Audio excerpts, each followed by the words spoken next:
Tonight, for the first time, I am releasing my official birth video.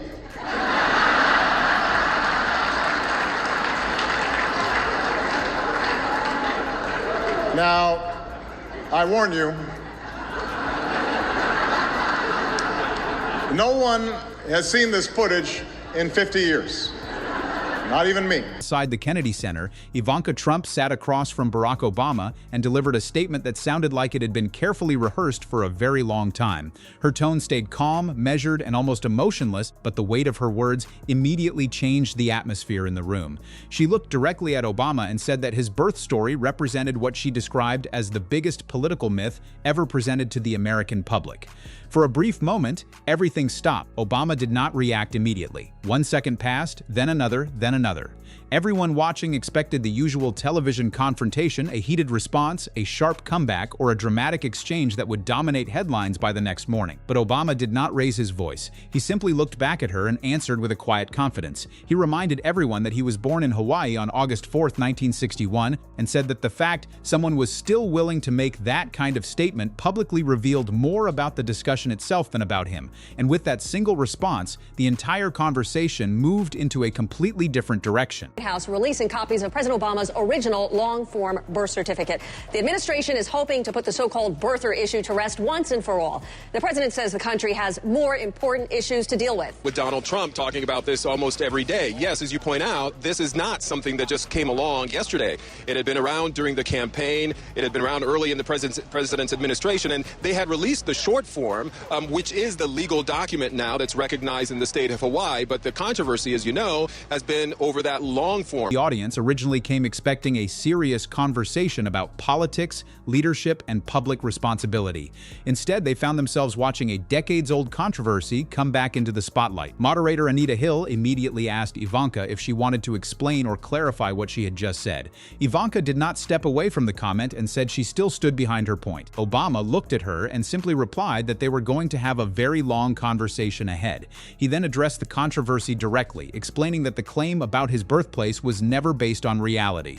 According to him, the so-called birther argument was created not to challenge policies or ideas, but to question whether he was truly legitimate as a leader. He pointed toward official records that confirmed his birth in Hawaii and then turned the focus back to Ivanka. He explained that if someone wanted to criticize his political image or campaign strategy, they had every right to do so, but using language that attacks a person's legitimacy carries a much deeper meaning. Ivanka later explained that her intention was not to question his actual birthplace, but rather to criticize the political story and symbolism that had developed around him. She argued that many times, criticism of Obama's decisions and policies was interpreted as criticism of who he was as a person.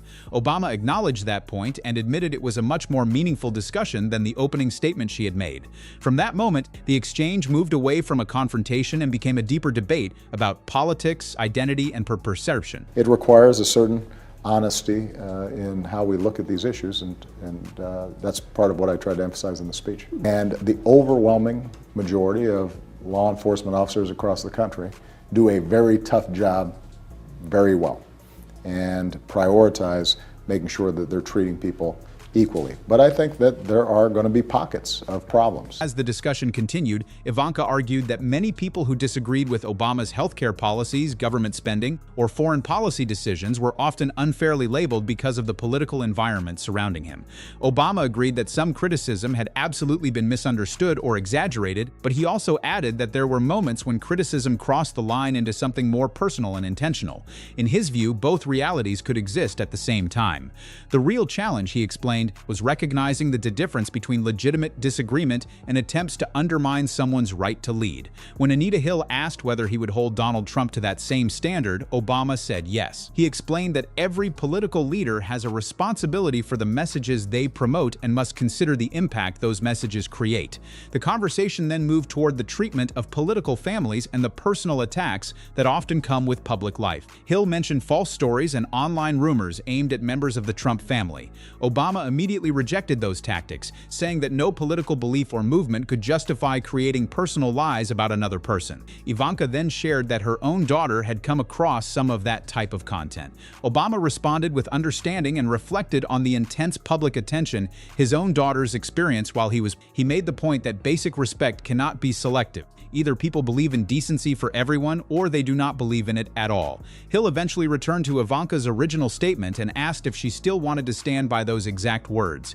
After a moment of silence, Ivanka admitted that she wanted to change her wording. She acknowledged that using the word birth was a mistake because it repeated a claim that had already been proven false. She clarified that her real criticism was about Obama's political image, not the facts surrounding where he was born. Obama listened carefully and then responded that this was the most unexpected moment of the entire evening. The audience reacted with applause. Obama accepted her correction and explained that political figures are shaped by the stories people tell about them, including himself, but he emphasized that something can be strategically communicated and still remain completely true. The reason a story becomes powerful, said, is because it is real, not because it is fake. Interestingly, the moment that spread across the internet was not Ivanka's opening attack. It was the short exchange near the end when she admitted that her wording was wrong and wanted to correct it. Then came Obama's quiet reaction and his statement that he never expected that turn of events. Those few seconds were replayed countless times because in an era where people often refuse to admit mistakes, a public correction felt almost unbelievable. The evening did not finish with one person defeating another. Instead, it ended with something much less common, two opposing voices recognizing a complicated truth. The difference between attacking a person and challenging a policy, between family and public record, between a powerful message and an accurate one. And inside the Kennedy Center that night, the most memorable moment was not the accusation. It was the unexpected willingness to reconsider.